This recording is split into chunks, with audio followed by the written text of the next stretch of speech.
आज मैं आपकी मुलाकात एक ऐसे ब्यूटीफुल कपल से करवाने जा रहा हूँ। नाज़रीन, आपने मोहब्बत की बहुत सारी दास्तान सुनी होंगी। आज एक मोहब्बत की ऐसी दास्तान हमारे साथ मौजूद है जो आपने पहले कभी नहीं देखी होगी। मैंने सबसे पहले प्रपोज किया था। आए लेडीज़ फर्स्ट। अच्छा, क्या कहा, बताएं की क्या है? मैंने इससे कहा था कि जैन मैं आपसे शादी करना चाहती हूँ। सही। आपकी आवाज़ बहुत प्यारी है, मैंने आपकी आवाज़ सुनी, आपको देखा नहीं है कि आप किस तरह के इंसान हैं। मैं तो आम लड़कों की तरह आपको भी समझती हूँ। तो इन्होंने मुझसे कहा कि मैं ना आपसे फ्रेंडशिप करना चाहती हूँ। तो मैंने कहा बीवी देखें, जो आप समझ रही मैं वो नहीं हूँ। सही। ठीक है, मैं कम्प्लीटली ब्लाइंड हूँ, मैं कुछ कर नहीं सकता। और जो मोस्ट इम्पॉर्टेंट बात है वो ये है कि हम दोनों शुगर के पेशेंट हैं। अस्सलाम वालेकुम नाज़रीन, पाकिस्तान स्पेशल के साथ मैं हूँ आपका होस्ट शैदर अली और आप देख रहे हैं जुनून न्यूज़ नेटवर्क। नाज़रीन, आज मैं आपकी मुलाकात एक ऐसे ब्यूटीफुल कपल से करवाने जा रहा हूँ। नाज़रीन, आपने मोहब्बत की बहुत सारी दास्तान सुनी होंगी। आज एक मोहब्बत की ऐसी दास्तान हमारे साथ मौजूद है जो आपने पहले कभी नहीं देखी होगी। मेरे साथ ज़ैन नदीम और अफशा मौजूद हैं। ज़ैन जो आँखों से ब्लाइंड हैं, इनको नज़र नहीं आता, ये निजी रेडियो पर प्रोग्राम करते थे। इनकी आवाज़ को सुनते सुनते अफशा के दिल में मोहब्बत पैदा हुई। अब ये बाद में इनसे बात करेंगे कि इन्होंने इनको देखा था या नहीं देखा था, इनको पता था या नहीं पता था। आइए तारुफ करवाते हैं ज़ैन नदीम और अफशा से। अस्सलाम वालेकुम।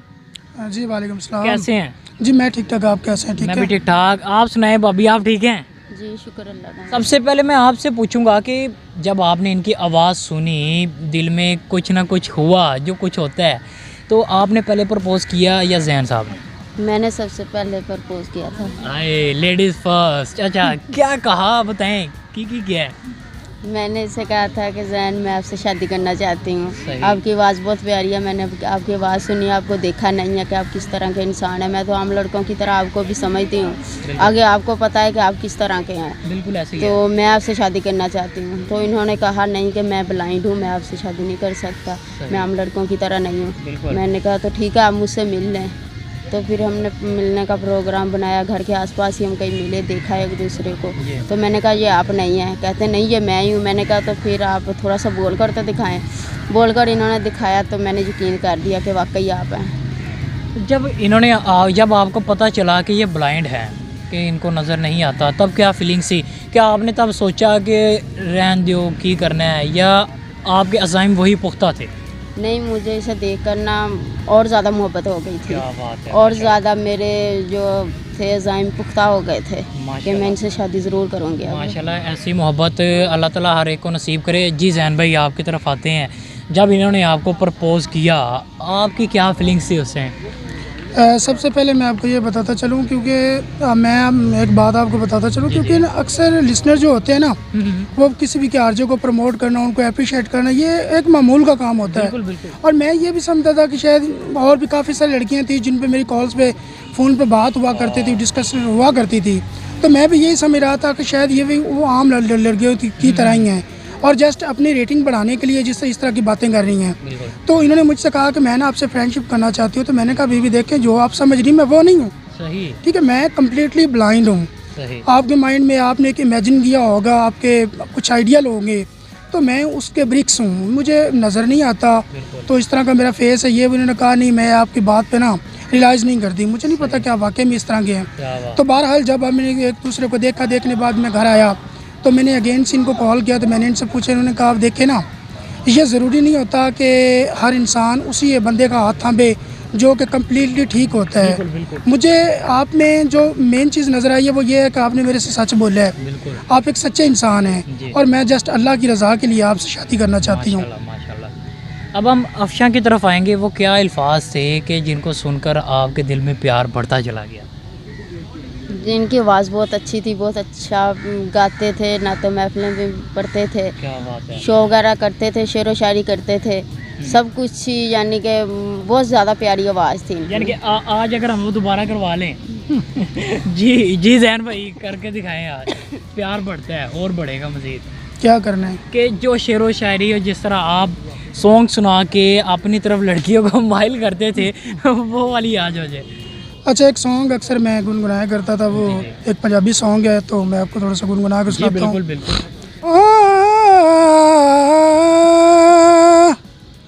तेनू छड़िए ते थां मरिए, वो दिल तेनू दे बैठे, हुण करिए तां की करिए ओ मैनू प्यार हो गया मैनू सैयां कहंदियां तैनू प्यार हो गया मैनू सैयां कहंदियां जे मैं तेरे कोल रवां ते मैं राज़ी रहनी आ जे मैं तेरे कोल रवां ते मैं राज़ी रहनी आ गड्डी तू मंगा दे तेल मैं पवांदी हाँ गड्डी तू मंगा दे तेल मैं पवांदी हाँ जे मैं तेरे कोल रवां ते मैं राज़ी रहनी आ ओ लोकी समझाउण सच्चा प्यार नहीं ओ लभदा दुनिया दी पीड़ विच यार नहीं ओ लभदा लोकी समझाउण सच्चा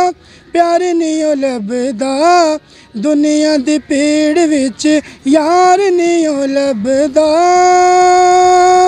दिल नहीं ओ मनदा जद तैनू वेनिया दिल नहीं ओ मनदा जद तैनू वेनिया जे मैं तेरे कोल रवां ते मैं राज़ी रहनी आ मैनू प्यार हो गया।